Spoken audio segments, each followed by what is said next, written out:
So one of the things Trump did repeatedly in this debate is he went back to immigration over and over and over again. He did that because by the numbers, it's his strongest issue. But Kamala said early on in the debate, I want you to notice something. This guy's going to rant about immigration even when the question has nothing to do with immigration. And then Trump went on and did that 4 or 5 times. And it's a moment of like, see, I told you he was going to do that. Now, the other thing is, she did have a good rebuttal when it came to immigration, which is we negotiated a bipartisan bill which would have put more Border Patrol agents there, and you called Republicans in Congress and killed it because you care more about yourself and your campaign than you do about fixing a problem, right? Whether or not you agree with the border bill, and I don't, as I've laid out for a number of reasons, this is a devastating rebuttal because it's true. It's like you don't actually care about any of this. You just want to get back in power, right? So there's one moment where Trump yet again goes off on immigration, and of course his standard talking points are they're criminals, they're committing all sorts of crimes, they're MS-13, they're terrible. By the way, he always makes this point about they're coming from insane asylums. And somebody pieced this together. The reason he believes that is because we talk about people having a right to asylum when they come in this country, right? So if you're escaping like political persecution, you have a right to be heard to determine whether or not you're going to stay in the country, right? We're not just going to shut our eyes, cover our ears, and kick your ass out. But when he hears we have a process for asylum, I think he thinks that means they're coming from literal insane asylums. I mean, if he believes that, he's too dumb to work at an Arby's, never mind be president of the United States again. Like, what are we talking about? Anyway, so here we go. He's going to go off crimes. And then Kamala's going to come in from the top rope. Crime is down all over the world except here. Crime here is up and through the roof. Despite their fraudulent statements that they made, crime in this country is through the roof. And we have a new form of crime. It's called migrant crime. And it's happening at levels that nobody thought possible. President Trump, as you know, the FBI says overall violent crime is actually coming down in this country. But excuse me, the FBI they were defrauding statements. They didn't include the worst cities. They didn't include the cities with the worst crime. It was a fraud. Just like their number of 818,000 jobs that they said they created turned out to be a fraud. President Trump, thank you. I'll let you respond, Vice President Harris. Well, I think this is so rich, coming from someone who has been prosecuted for national security crimes, economic crimes, election interference, has been found liable for sexual assault, and his next big court appearance is in November at his own criminal sentencing.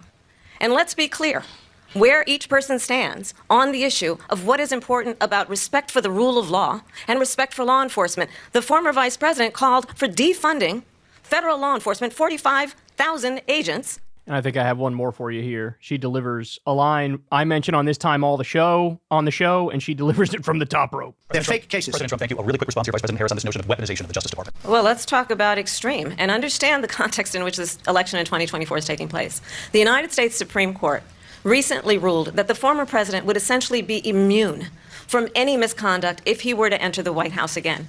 Understand, this is someone who has openly said he would terminate, I'm quoting, terminate the Constitution of the United States, that he would weaponize the Department of Justice against his political enemies. Someone who has openly expressed disdain for members of our military. Understand what it would mean if Donald Trump were back in the White House with no guardrails. Bringing up that terminate the Constitution thing, man. Again, that's one of those things that it stuck with me. It stuck with a lot of people. It's one of the most insane Trump moments of all of his insane moments. Because remember, Republicans usually suck themselves off and pat themselves on the back and act like, we love the Constitution, good sir, and the Democrats hate the Constitution.